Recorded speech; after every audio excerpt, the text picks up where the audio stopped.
দৌলত উজির বাহরাম খান ১৬ শতকের রোমান্টিক প্রণয়নপ্যাখ্যান ধারার মুসলিম কবি দৌলত উজির বাহরাম খান।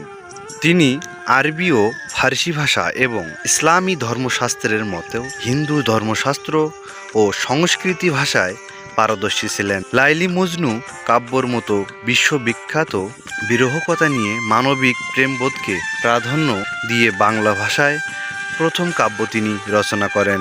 দৌলত উজির বাহরাম খান চট্টগ্রামের জাফরাবাদে জন্মগ্রহণ করেন। তার পিতা চট্টলাধিপতির উজির মোহাম্মদ মোবারক খান, তার প্রকৃত নাম আসাউদ্দিন।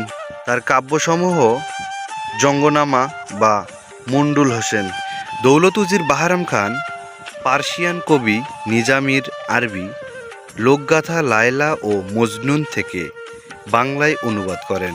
দৌলত উজির এটির ভাবানুবাদকালে স্বাধীন কল্পনা ও উপস্থাপনায় প্রচুর সংস্কৃত শব্দ, উপমা, উপকারের প্রয়োগ ঘটিয়েছেন।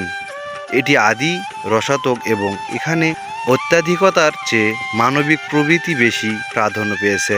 আমির পুত্র কয়েস বাল্যকালে বণিক কন্যা লাইলির প্রেমে পড়ে মজনু বা পাগল নামে খ্যাত হয়।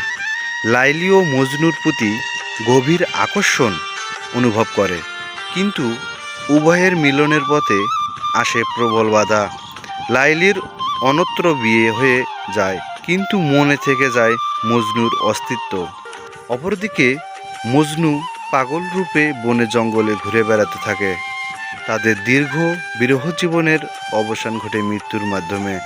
এই মর্মস্পর্শী বেদনাময় কাহিনী অবলম্বনে লাইলি মজনুর কাব্য রচিত হয়।